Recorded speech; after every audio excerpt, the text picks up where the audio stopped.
All right, where do we leave off? The founding fathers, they felt like in order to have the strong country that they wanted, in order to keep the country together, they needed New York, they needed Virginia to ratify, support the Constitution, otherwise this country would fall apart. And they got their support. Now, one of the ways that the Federalists got the Anti-Federalists to support the Constitution was a compromise, another compromise, the Bill of Rights.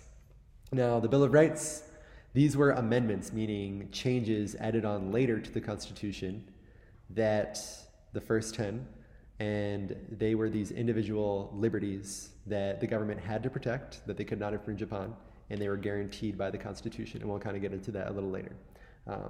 But kind of the big ideas that you want to make sure you know are the Constitution was ratified, and it was ratified after a series of compromises, and there's this back and forth debate of how much power is the federal government going to have, the central government going to have, how much power will the states have, and how will we make sure that individual rights are protected, right?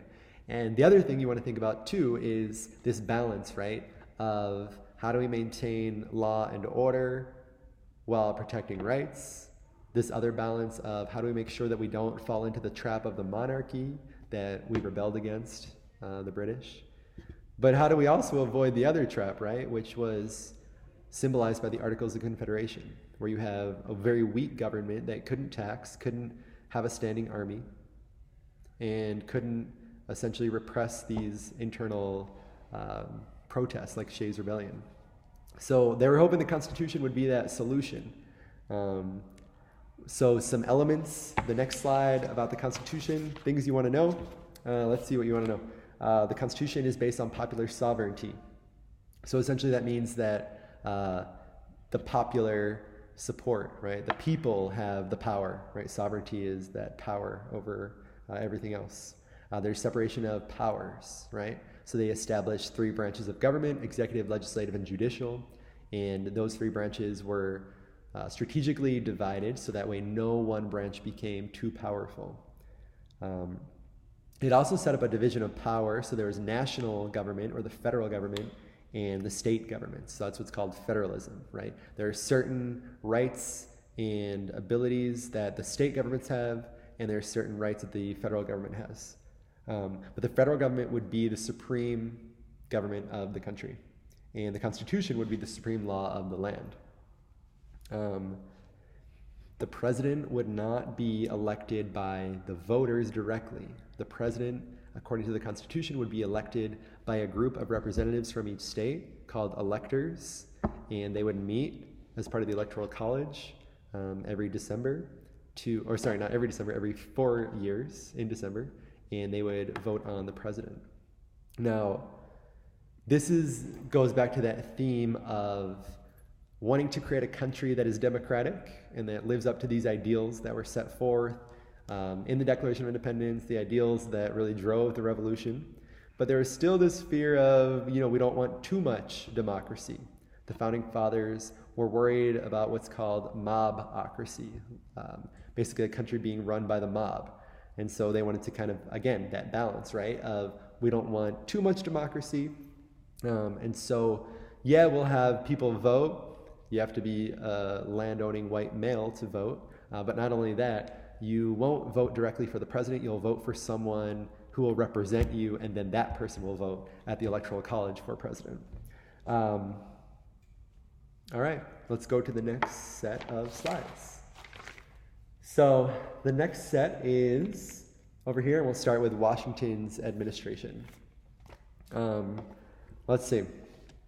So who became the first president? I think you know, George Washington, of course. He, as I alluded to today, if you're paying attention, he was one of the few unifying figures in the United States at the time, right? I mean, think about our own country today, right? There are very few political leaders who all people like, admire, or respect. And so George Washington was one of the few people during his time that really fit that criteria. He obviously led the troops against the British in the Revolutionary War, and that just won him so much acclaim by the public.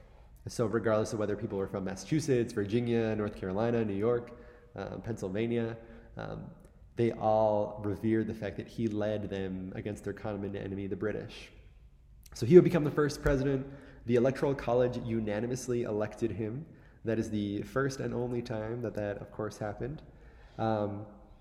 And at that point, the capital city was in New York. And now it was basically time to put the Constitution into practice, right? So you had people who were meeting in Philadelphia, trying to put this Constitution together based on these Enlightenment ideas, based on this fear of the British monarchy, based on learning from their mistakes with the Articles of Confederation. And so now it was, all right, we wrote it down. That all sounds good on paper. What is it going to look like in practice? And so the first president, George Washington, would kind of set things into motion. And so by being the first, he had the privilege of setting some precedents. So precedents are essentially traditions that you start. So what are some traditions that he started? One was the cabinet meetings. So he would appoint some people to run different departments within his White House. So he had Thomas Jefferson run the State Department, right? So Thomas Jefferson was Secretary of State. That meant Thomas Jefferson was the person who would be the main person negotiating and meeting with foreign leaders. Alexander Hamilton would be the Secretary of the Treasury, meaning he would kind of oversee some of the economic policies that were going on. And so George Washington would have his cabinet meet with him. The cabinet would advise George Washington and help him make decisions, right? Because no president can be involved in everything. No president knows everything. They really require a lot of advice and counsel from the people around them. So that's true still today, right? Our president, now we have a lot more people in the cabinet, different agencies within the government who are led by cabinet members, and they'll meet with the president, kind of advise the president on what the president should do. The Judiciary Act was established during 1789, and that would officially organize the Supreme Court, because the Constitution was kind of vague on what exactly is the Supreme Court going to be like. So it established like a Chief Justice, 5 other Supreme Court justices. Now that number has increased, so we have 9 Supreme Court justices. And let's move on to the next slide. The next slide is the Bill of Rights. So the Bill of Rights, like I said earlier, that was a compromise that was created by the Federalists and Anti-Federalists. Anti-Federalists said, all right, we'll support the Constitution if you put in writing these different individual rights that the government needs to protect. And so they were added to ensure that the Constitution was passed, and of course it was. So hopefully you know some of the amendments to the Constitution. The First Amendment having to do with free speech, freedom of religion, freedom of the press, the right to assemble and protest your government. The Second Amendment, the right to bear arms, right? So that's something that different people have different interpretations on exactly what that means. Some other big ones, the Fourth Amendment is no unreasonable search and seizures without probable cause. So basically, the police can't just barge into your home looking for evidence of a crime. They have to actually have like a search warrant. The Seventh Amendment is trial by jury. So meaning if you go on trial, there needs to be a jury of your peers that decides your guilt or your fate. The Eighth Amendment, no cruel or unusual punishment. So this is essentially this whole idea that prior to the Constitution being written, that was a reality in a lot of countries where when people were found guilty of crimes, they were treated inhumanely. And so the United States wanted to make sure that even people who were found guilty of crimes were treated humanely. The Ninth Amendment is interesting. Basically it says, all right, just because we're outlining this list of rights doesn't mean that these are the only rights that people have, right? So it's kind of saying that this is not an exhaustive list of rights. And then the 10th Amendment said that whatever power is given to the federal government is written down, and whatever is not written down goes to the state's government. All right, next slide. We have Hamilton's financial plan.